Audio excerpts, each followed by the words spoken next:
What's going on, everybody? It's that time again. The Sooners Illustrated Podcast, episode 125. 25. On this Monday, November 4th, 2024. Josh Callaway, James D. Jackson, Tom Green with you. It's a post-game reaction Monday. Oklahoma demolished Maine out of the FCS on a rainy Saturday. We were all there. We'll talk about it. Pauses to be taken. We'll figure it out. Blew out an FCS team as expected. We'll dive into all of it as per usual. Also do a little basketball season preview today. Both women's hoops and men's hoops open up their seasons tonight at the Lenovo Center. We're going to be there for those games. So we'll look ahead to a little bit of the basketball season as well on a Monday. So a multi-sport Monday for you. Gentlemen, Oklahoma crushed Maine. Was to be expected. I mean, it's one of those weird games we talked about on Friday. The positives you can take from it are harder to gather than the negatives, frankly, because anything you do not great is going to be looked at as a negative. But Oklahoma blew out Maine as expected. Rough start. The first 5 or 6 minutes of this game were not what the doctor ordered at all, but they settled in and ended up winning by a lot. What they needed, right, at the very least, maybe some confidence and just to feel like they won a game again, because like we said on Friday, that Auburn game was a long time ago. Yeah, I mean, they did what they were expected to do, what they needed to do. I mean, they're officially an SEC team now. They've blown out an FCS team in November. So it's a time-honored tradition that they've now taken a part of. But, I mean, look, like you said, if nothing else, this is a confidence booster for the team, for a team that, like, desperately needed it heading into a pivotal stretch. Like, this is going to be a, season-defining stretch to close it. We'll see if they can, cobble together a win or two, make a bowl game, kind of end this season on a positive note on what's kind of been a disappointing first year in the SEC. Sure. But, you have to think at least there's some progress that the offense is getting out of this. Like, yes, like the caveat of the conversation is always going to be, it was Maine, it was an FCS team, but the offense just looked so much more confident. It looked, they're leaning into the run game, which they clearly need to do to be successful at this point, because the offensive line is blocking well up front. They've had their issues in pass protection, so if they can get the run game going, like there's a path forward for this offense right now. So at the very least, like it's a confidence booster. We'll see whether, it's a mirage or if it's actual signs of progress moving forward. But, we kind of talked about it last week. Like, they were able to pad their stats. Like, they're not the worst offense in the country anymore. Like, It looks better on paper, even though you've had the struggles. So you at least like kind of have that off your shoulders. But again, you can't take too much from a game like this, but it was a positive overall. Sure. Yeah, I think when you look at it like in basketball terms, they always say like you want to see the shot go in, and I think that's what this offense could see from this game. Just see the reps actually work out. See what you're working on in practice actually pay off, and you can have fun with it at a time. So it was good for the offense to see that. I mean, we talk a lot about them and what they've been going through and things like that injury-wise, but having the guys out there that are able to accomplish what they did, well, it can only be beneficial for them. That's why it's a good time to have this game in the middle part of this season where it was just so hectic and so bad. And so I really like what they did. And for whatever reason, maybe OU is just that team that just gets better running the football later on in the year, because it's been that way for a couple of years now. I know Josh can attest to that. Like, OU just finds a way to finally get it going. And I think Javante Barnes over the last 2 games is maybe he's the guy that's finally going to get it going. Like, last year it was Gavin Sawchuk. Maybe it's this time it's for Javante Barnes, and maybe he can get going from here, because a career day, we talked about it on the post game podcast. Career day for him, it was phenomenal. Therapeutic day offensively. Everyone played well, pretty much. I mean, Javante Barnes, like James was just saying, 203 yards on the ground, had the big 70-yarder to kind of get the ball rolling. At the beginning of this thing, Jackson Arnold continues to play really well post-benching. 15 and 21, 224 yards, 2 touchdowns. The 90-yard bomb to J.J. Hester was fantastic. I mean, if you're throwing on air, a high school team, it doesn't matter. That was a fantastic throw. I mean, he's moving to his right, about 50 yards in the air, just a bomb down the field. Really nice play. J.J. Hester gets in the mix. His first touchdown in 3 years, I think they said on the broadcast, watching it back this morning. Tight ends, I thought, Bowersharp wasn't as involved in the passing game as he's been, but he had a couple of really nice blocks. It's Maine, but the blocking has been it's been a lot of discourse there. He flattened a couple of guys in this game. So everyone just kind of needed it. Offensive line didn't allow a sack, and they ran the ball. It just kind of, everyone offensively in particular just kind of needed that. For you guys, I mean, were there things here outside of the confidence, obviously? Are there things that are transferable, translatable moving forward? Or is it just they were playing inferior competition, so they whipped up on them? That'll be determined. But how do you guys kind of comb through that part of it offensively? Because like I said, it was really all good, but what do you make of it? Yeah, I mean, like I said, I think the two biggest things are, the offensive line has done well since the coaching change at establishing the run. Yeah. You know, they weren't going to get tested much in pass protection against Maine, but they did well, obviously. But the fact that they were able to run the ball well successfully against Ole Miss, which is a very stout run defense, over 200 yards when you take out the sacks, and then to do what they did against Maine and kind of build off that, 381 rushing yards, 200 plus from Javonte Barnes. Jackson Arnold continues to get involved in the running game a little bit more, which I think opens up some other things for this offense. I think that is the biggest thing that you can build off from this game, because this offense it looks like it has an identity now with John Finley calling the plays. Yeah. And that is something that they've lacked throughout the season. And I think it's something that they can carry into this final 3-game stretch. But beyond that, just the way Jackson Arnold has played since returning from being benched has been phenomenal. I mean, he hasn't been like the best quarterback in the world, but he's completing like 64% of his passes. I think his adjusted completion percentage is above 65% when you count for drops and throwaways. He hasn't thrown an interception. He's got 5 touchdown passes. He's running the ball well. His one turnover was on just a broken play that got blown up against Ole Miss on that fumble. But otherwise, he's played really well. He's looked more confident. He's looked more sure of himself. And he's looking like what they thought he would look like when they signed him. This is the guy that you wanted to build your team around, and he's starting to come on. And again, we talked about it. The benching, needed to happen. Nobody thought it would happen coming into the season. Nobody saw that in Jackson Arnold's future, but it needed to happen after that slow start. And I think that he really handled it well, and it has served him well in these last 3 games. Yeah, I mean, I agree with all that. I mean, I think this is just a building block to move forward from. I mean, I think when you look at FBS players, what separates them from FCS players, they play a little faster, they're a little smarter here and there in terms of, game abilities and things like that. So you build a little bit off of that, slower, guys, things like that. And now you can click better because you can work on it and just think about moving a tick faster this time, just doing that, and it'll help you out against the other team. So like I said, it's just a building block for OU in this one. So good to see the offense get that going. Agree with Tom. Jackson looks more comfortable.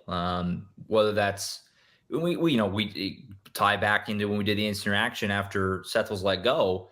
Colin brought up the point. John Finley was the guy because he's going to run an offense much similar to Jeff Lebby's offense, which in turn is much similar to what Jackson ran in high school at Denton Guyer. Yeah. And it looks like it. He looks more comfortable. He looks like he's playing free. He's kind of just letting it all hang out there right now. He's just having fun, which is nice to see. And he doesn't look like he's second guessing himself as much.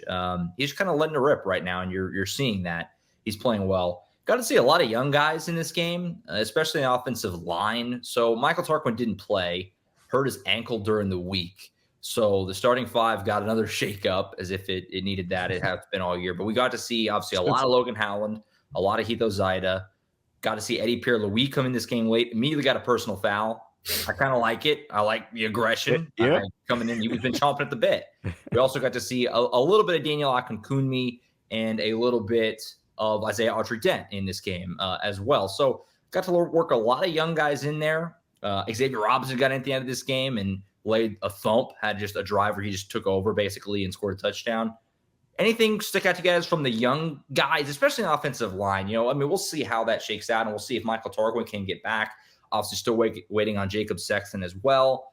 But maybe these guys are options. They're still, again, it was a good day for the offensive line. No sacks, ran the ball, all that. But you're still, trying to figure out what are actually going to be the pieces that we can use to try and win 1 or 2 more of these games. Yeah. Anything else there offensively or on the offensive line? Yeah, I thought it was good for Logan Howland and Heath Ozida in particular to kind of bounce back after very rough performances in that Ole Miss game on the left side of the line. Especially with Jacob Sexton being out for a little while, they're going to need those guys to step up on that side. So I thought that was good to see the way that they responded in this game and, played, some of their better football of the season. I like the young guys, getting them in there, getting some reps. I have mixed thoughts on the EPL personal foul. Like on the one hand, like you said, you like to see that edge about him, right. but also like the main player like had his back to him and like it was like him. a total blindside shot. So kind of mixed things. But I mean, listening to Troy Everett after the game, he was talking about it. He was excited about it because he likes to see that fire from a young player who he said's kind of like been a little brother, kind of shadowing him. Even since the spring, like before EPL even got on campus, he was in Norman for a visit shortly after Troy Everett hurt his knee. So Troy's on crutches over there, and he sees EPL at watching practice and like taking notes and all that stuff, and just kind of took him under his wing from that moment. So it was good to get those guys some reps. I really was impressed with Xavier Robinson. I thought he runs with an edge and is like ready to like bulldoze through guys and just knock guys down. He had a really nice catch out of the backfield for 40 something yards, I think it was. So I definitely think that it was good to get those guys that kind of experience because they've obviously not been able to get in the mix this season, whether because of guys ahead of them or not having blowouts like Oklahoma's kind of accustomed to a lot of the time. So I think overall is a net positive for a lot of those young guys.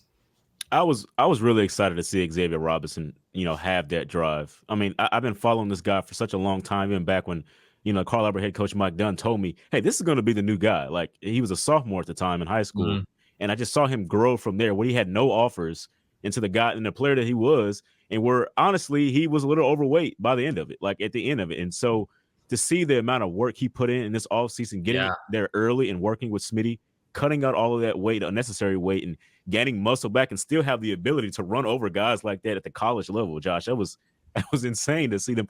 Like it was so fun to see because I know the journey and everything that he's been through trying to get to that point. And so that was just incredible. I mean, the entire drive was him. Every single play was him doing it was his drive. Yeah, it was his drive. And then to run over somebody into the end zone and end it, it's like that. That was fun to see, man. It was really fun.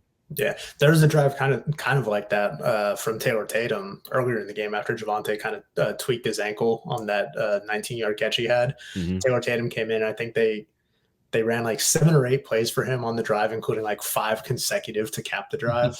But like, it was clear that they were leaning into the run game in this game and kind of getting these guys going, whether it was Javonte Barnes, whether it was Taylor Tatum. We saw a lot of Sam Franklin. He had that one fumble that kind of prevented them from ending the game with 10 straight scoring drives.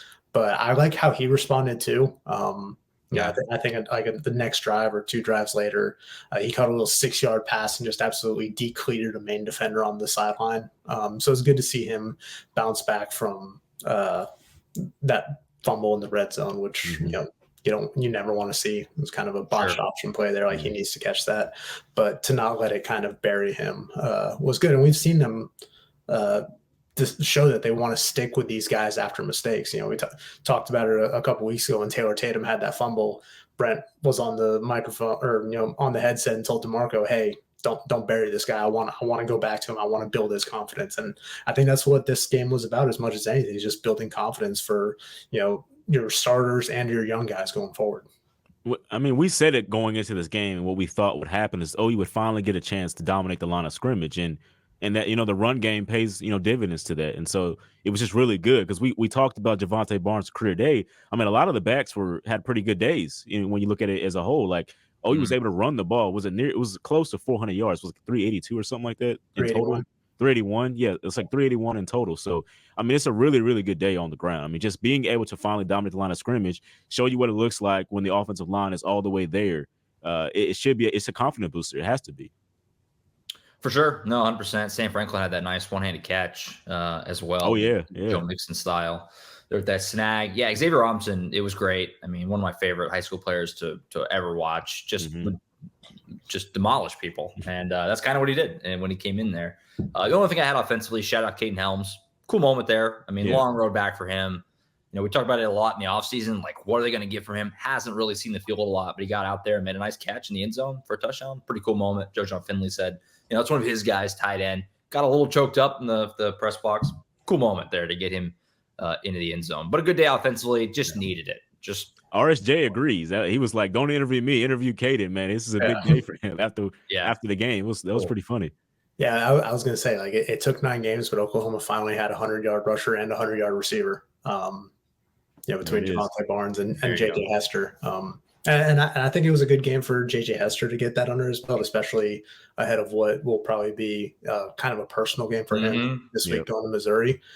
So to get his confidence going too, because I know he's a guy that, even though he's been in the starting lineup pretty much the whole season, like he hasn't really been a factor in the passing game. Like he's made a few big catches, but moments here and there. Yeah. But like the passing game just as a whole has not been great. So for him to maybe get something under his belt there and try to build off that going into this final stretch, I think is good for him too. Hester's timely, man. When he does make those catches, they're usually pretty big for OU. So that's good to see from him. Defensively, this was a good game just to work a lot of young guys. I felt like pretty much the whole defensive roster got a tackle in this game. It felt like the list is long of guys who logged at least one tackle in this game. You got a chance to get a lot of guys off their feet. Like Danny Stutzman didn't play like nearly as many snaps as he normally would. And it's kind of what this week is for. It's like a half bye. Bad start again. First drive, Maine went right down the field and scored. Had that just egregious 4th down penalty for clapping is what they said. Yeah. Kip was clapping, defensive delay a game. But then on the touchdown, again, guys were not ready. Deshaun McCullough, I think, came running on late, and then he was on the wrong side. I don't know why that continues to be a problem. It's crazy. But they settled in after that, obviously, and dominated the rest of the game. I said in the instant reaction, I don't know if you would call it a trend. That seems maybe a little strong. But it is 3 weeks in a row that the first drive of the game, they let the other team go right down the field and score. So you got to probably find a way to button that up, especially considering they were so good at that earlier in the season. Texas, Auburn, even before that, 3 and outs to start, like came out hair on fire. They've kind of lost that the last few weeks for whatever reason. Need to recapture that. You can't be starting in a 7-0 hole when your offense is struggling to score points. That's just not going to end well most of the time. But overall, guys, defensively, did what you expect them to do. They dominated this game. Maine had a hard time doing much of anything after that first drive. Yeah, like you said, they need to find a way to kind of have that edge coming out of the locker room because these slow starts have kind of been a trend lately. I think the pass defense still has some things they need to work on. Yeah. Especially in that zone. They've been giving up a lot of chunk plays in that regard. So something to still work on. Brent Venables said he was disappointed with the way they played there just because you only gave up 2 touchdowns and outside of that first drive completely strangled them for 3.5 quarters really. But he has a high standard and he's not going to compromise it. So like even if it's Maine, even if it's a 50-point lead, whatever it may be, like he wants them to keep playing disciplined football because if you start playing without discipline, then it could bleed into key situations when you need to play smart and you need to play fundamentally sound. So is it concerning? I don't know if it's a concern, but it's something that they need to keep shoring up because like we all agree this defense is still really good. It may have its cracks here or there. And, it's not the best defense in the country, but it is still a vast improvement over what they've had in recent years. So if they can just keep kind of, building off that, I think they'll be fine. Yeah, I'm not even sure if it's all the way like the defense not having an edge coming out. It's like it seems to be communication issues to start these games. Like we know against Ole Miss, it was the helmet, situation. They couldn't hear it. I guess I don't know what it was. It took time to get it fixed in that game. And you're playing a really fast-paced offense. But against Maine, who pretty much huddles a lot, like there was no reason for it to be like not having the play in the right time and being unprepared for what was about to come. Because like I said in the postgame, Josh, they were just lining up and beating OU in certain situations. Like it's like they hadn't seen that type of formation before or something. I don't know. It was like guys were just coming wide open. It wasn't, on that first drive at least. And so it's good that they made the adjustment at the end and they was able to communicate and get the plays. I think even Denny Stutzman started calling the plays from the huddle himself. Like the defense was huddling up late on in the game. So yeah, it was weird seeing both teams huddling up in a college football game. So that's the biggest thing. And shout out to David Stone, since we're talking about defense, finally getting his first sack. of his career. It's been a long awaited time. Talked to him after the game, and he spoke about it, man. He said he felt like he was coming on that drive. He had seen some things during the film session, and it finally felt like he was going to make the right move, and he did. So it was good to see him. 5-star guy. For sure. Feels like first of many for David Stone. Devon Sears also got in there and got a sack in this game. Nice to see. Yeah, I noticed that. Danny would get on a knee and they'd huddle around him and he would make the call. You can't really do that with most teams because they just go too fast. Yeah. But if they're going slow enough, feel free, I suppose. And you saw him too. I admittedly don't know if they've done this all year, but it was pointed out like the second quarter, a lot of the defensive guys had like little play cards. You almost even see a quarterback have. They were on their waist. So they're trying things. Yeah. Still seems to be, I don't know. It's one of those weird things, but they've had guys coming on, running on late or whatever all year. It's been a thing all year. And that'll be I think it has to be an emphasis in the offseason to try and speed that up somehow. Yeah. Robert Spears-Jennings also another forced fumble in this game, and he recovered it. So he continues to pile up the turnovers. Leads the SEC. He said he wants to get 7 turnovers. He's got, a couple of them now of 4, so he leads the SEC in that category. So he's doing pretty good. For sure. Final thoughts on this game? I mean, again, it's hard to know what to really make of it. At the very least, some confidence drawn from it. Snap the little skid. And now you go into Missouri this week. Obviously, we'll have the game preview on Friday. But Missouri, like we've said a couple times, not playing amazing football. They're going to be a slight home favorite, basically just home advantage favorite this week over Oklahoma. Feels like maybe they found a little something offensively to build on. Where are you guys kind of at? I guess after this one, are you more confident, or is it just kind of I don't know? It's Maine. You know what I mean? I mean, I think you're certainly more confident than the alternative of if they went out there and only won like 28-7 or something like that. Yeah. The fact that they were able to handle their business and like do what they were supposed to, like. Again, like we talk about the confidence of these players, and like James said, like a basketball player, just seeing the ball go in the hoop, like that can help you get out of a rut. And the fact that these guys were able to go out there and like actually execute fundamentally on offense, like even the simplest things, it's no small thing. Like it sounds like a small thing, and like it shouldn't be a big deal, 9-10 weeks into the season. But with how bad the offense has been, like, yes, I think it is a positive sign of progress and growth for this offense, which has, again, looked a lot better the last 2 weeks with Joe John Finley running the show. So I think like the Maine game by itself, I think was promising, but like when you couple that with, some of that progress that they showed, especially in the first half against Ole Miss, it's like, okay, maybe they can do enough to, go to Missouri this weekend and get a win. Sure. So like you said, like Missouri hasn't been overly impressive this season. I know they're 6-2, but even a few of those wins, they've looked pretty shaky, and they're coming off, they had a bye last weekend. They got blown out by Alabama the week before, 34-0. We don't know if Brady Cook's going to be available, and if they have to trot out their, backup quarterback, like I think that can be problematic for them with Oklahoma's defense coming in. Yeah, that's exactly what I was going to say. I think OU just caught Missouri at the opportune time. I mean, this is the best time where they don't know, they're uncertain about themselves. They're dealing with that situation, and OU has gained confidence after playing Maine. I mean, even with the substitute guys in there, they've seen that some things work. Let's see what works and what doesn't, so they can build off of that. And you never know who's coming back. I mean, I've been saying it all year, so I don't really know if I can say it again. But hey.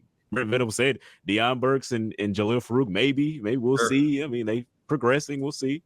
But yeah, so it's like it's a good time to play Missouri. I think they're falling backwards, and OU may be rising based off of last game. Yeah, 100%. I mean, this was a weird game. It was 7-7 after the first quarter, 14-7 like middle of the second quarter. But they turned it on, after an ugly start. It was a weird feeling in that stadium when it was 7-0 about 5 minutes in. But for the most part, did what you would expect to do. Obviously won this game by a big number. And so they do this weekend in Columbia. We'll preview that game on Friday, get you all set for Oklahoma and Missouri. A lot of toxicity there between those two fan bases, so it should be a fun one. Yeah, I mean, and shout out to the OU fans for actually being there. I think we like going to the game. It didn't look like it was going to be a good show out, but I guess everybody got there at game time. Seemed like so they filed in, except for the students. The student section just was not there. I don't know what's going on with that situation. They weren't there, but I mean, season ticket holders and Yeah, go ahead. I was gonna say hard to get motivated for an FCS game on a gloomy day It was a perfect storm. Game got moved up. The game got moved up. Weather looked crummy. It just early start. Like I don't blame the students for not. But that's why I give props to the normal fans and things like that, because to deal with that's pretty good to actually show up and be there. Because I know, like, you got to think those Maine guys, like, that's a big opportunity for them too. Like to actually play in front of a crowd like that, even though it's against them, but that's still still a good situation for them, that environment. It was weird vibe for sure. I mean, about an hour before kick, there was nobody in that stadium. I was thinking, are people going to come to this game? It ended up filling in fine. All things considered. The sellout streak did get extended as well, so got through it. That was a little bit of a question. Got through it. Mm-hmm. Well, it's about tickets sold, not like actual tickets collected. Oh, it was not full. No, if that's the question. No, but they did sell them out. So the streak lives. All right, should we do a little basketball on a Monday before we sign off here on this one? So we're not going to do a ton of hoops until probably football is over, but the season does tip off tonight. We'll start with the women. They're up first. James and I will be at the LNC, and then Tom will come in for the men's game shortly thereafter. So a little double dip tonight. Oklahoma's number 10 in the preseason poll. Pretty wild, the job that Jenny Baranczyk has done. We talked about it a lot, last season when she took over. The women's basketball program was just totally lost. I mean, one of the worst in the Big 12. Fans had largely just kind of checked out of OU women's basketball. She's completely brought it back. Incredibly impressive. And they're number 10 in the preseason poll. They have like their whole team back from last year. They added Reagan Beers, one of the biggest transfer additions of the offseason. James, I mean, this season, this is exciting. There's real expectations here that this team can, we'll know, who knows how it'll shake out, but it feels like this is a team that obviously certainly intends to get to the tournament, but to make a run when they get there. This is going to be a fun season, and it starts tonight. I mean, on paper, like, it looks like this is an Elite Eight team. I think they're going to, just looking at it on paper, that's where they should get to, because they brought so much back. 98% of their production from last year, they brought back, and then added a number one player out of the transfer portal in Reagan Beers. Like, the inside presence that they needed in this game. And you spoke about it with Jenny. The development that her and her staff have been able to do with these players is just phenomenal. That's what's been the biggest difference. Taking, players like Skylar Van and Lexi Keys, Peyton Verhulst, and helping them grow into the game they are. Like, that's what's been the biggest difference. Like, it's just helped out OU so much. And her system where they play so fast, it's a lot of teams struggle with dealing with that. And so the offense is usually there for OU. And so you add a player like Reagan Beers, who, in the times that it gets slow, which most likely happens in the playoff, the tournament, you can dump it down to her and still get baskets and still be productive. So it should be a really fun year. I mean, they got so much coming back. The expectations are really high, and they know that. I mean, they know that. Talking to us, they've been talking about all the expectations they have and things like that. They see what people are saying about them, and they think they have the formula to provide that. And so I think it's going to be a really fun year if you're an Oklahoma Sooners women's basketball fan. Completely agree. I mean, they play a fun brand of basketball too. I mean, they scored 90 points a game, they get up and down the court. They just launch threes. It's fun to watch. And like you said, they bring their whole team back, and they added Reagan Beers. So there's a lot to be excited about there. The SEC move is exciting too. It's a good basketball conference. It didn't used to be, but it's really in the last. Tom and I were kind of chatting on the drive up to Ole Miss. The basketball investment in the SEC has just grown and grown. And it's a really good basketball league in both men and women. I mean, the women's, you have South Carolina, who's like the gold standard right now. And Oklahoma will play them this year in Columbia. And Texas comes to the LNC. I mean, it's going to be a fun season, a lot of fun home games. And we'll be getting out to a bunch of them, including tonight against Southern. So look forward to that. As far as the men, very different situation as far as the expectations. They're a lot more kind of, cautious. I don't know the right word. I mean, they're trying to be optimistic. Team was picked, what was it, 15th in the SEC, Tom? 15th in the SEC.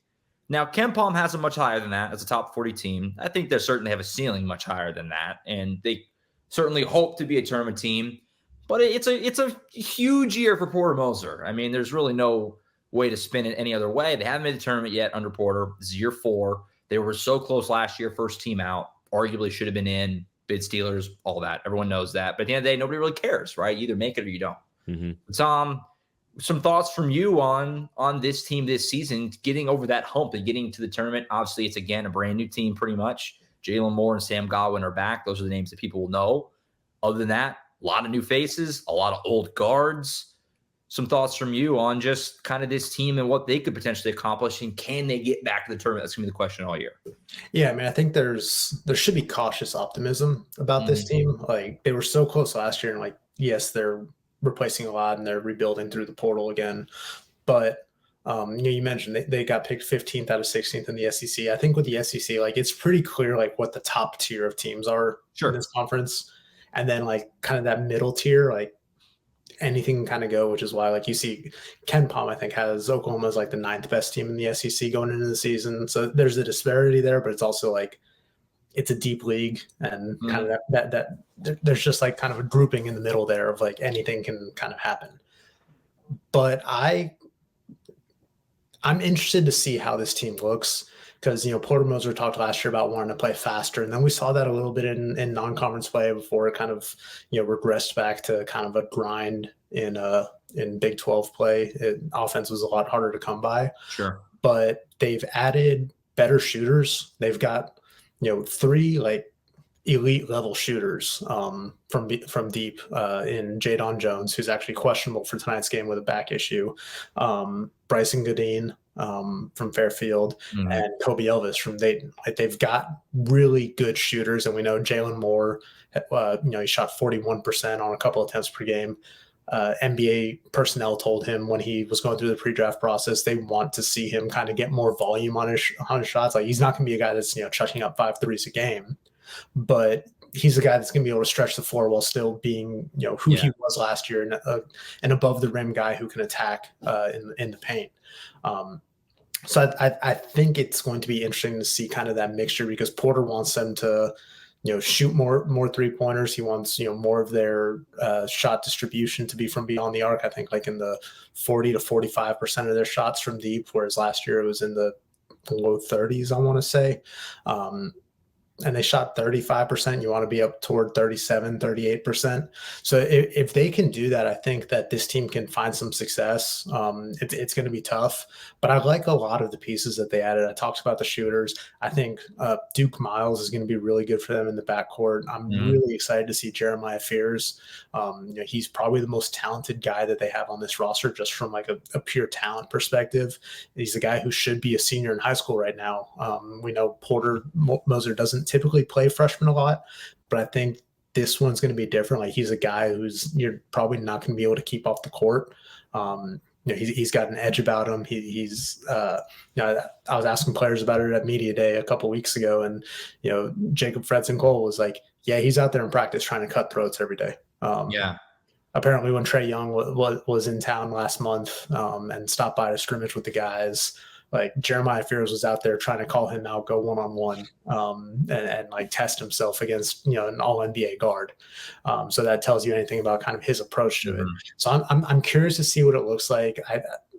I know the expectations outside the program aren't high, but these guys think that they can, make the NCAA tournament this year. That's obviously the goal. That's obviously kind of like the make or break thing with Porter Moser entering year 4 now. Jalen Moore said he was coming back because, part of it is obviously he needed to develop more after getting some feedback, but also just like that feeling, that pit in his stomach that he had after being the first team out on Selection Sunday. Like, he doesn't want to feel that again. Like, he was like, this team's making the tournament this year. Like, I'm not going to let that happen again.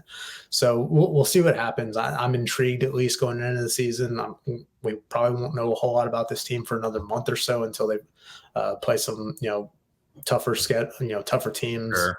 But in the meantime, I think it'll be fun to watch for the next few weeks at least. Yeah, I know the roster really intrigues me. I really like the guards, like you said. I mean, between Elvis and Duke Miles and Godin, and the list kind of goes on there. Obviously, Fears. I mean, they kind of Jadon Jones we might not see tonight, but they're plentiful there. You look at the roster and you're saying, like, not all these guys can play, which is a good problem to have. Porter Moser's talked about that before. He likes to play about 8-ish guys. And they're like 10, 11 deep, it would seem on paper. My question is the bigs. Sam Godwin is back, and he is a great 5. He's a reliable, he's tough, all that. He's gritty on the boards. He's like perfect for Porter Moser style of basketball. Who else is going to join him, though? You can't get by with one big, right? I mean, they added Mohamed Wagi from Alabama, and they have Luke Northweather back. You could play Jalen Moore at the 5 and go small. How they kind of fill in those non-Godwin minutes could be a make or break for me. So interested, though. It's an interesting team, and I kind of feel, it's scary to say it. I kind of feel like they're going to be kind of similar to last year and Porter Moser's first year. They're going to be in the mix to make the tournament. It's going to come down to, getting those big wins from mid-February on and playing your way in, which they haven't quite been able to do. And so that'll be the question. But should be an interesting team, at least on paper. Porter says they want to shoot more threes, play a little faster. So we'll see. We'll see.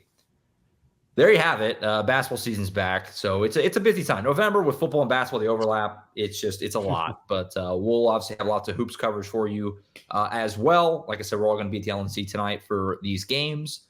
And then we'll be on our way the rest of the week and to get ready for Oklahoma and Missouri on Friday or on Saturday. We'll preview it on Friday. I think that's it for now. Again, back on Thursday, recruiting show with Colin Kennedy. Of course, James will be on that program as well. Hit some of the latest stuff there going into the weekend. We'll have the game preview on Friday, Oklahoma and Missouri. Programming is a little different this week from a media availability perspective. We have the 2 basketball games tonight.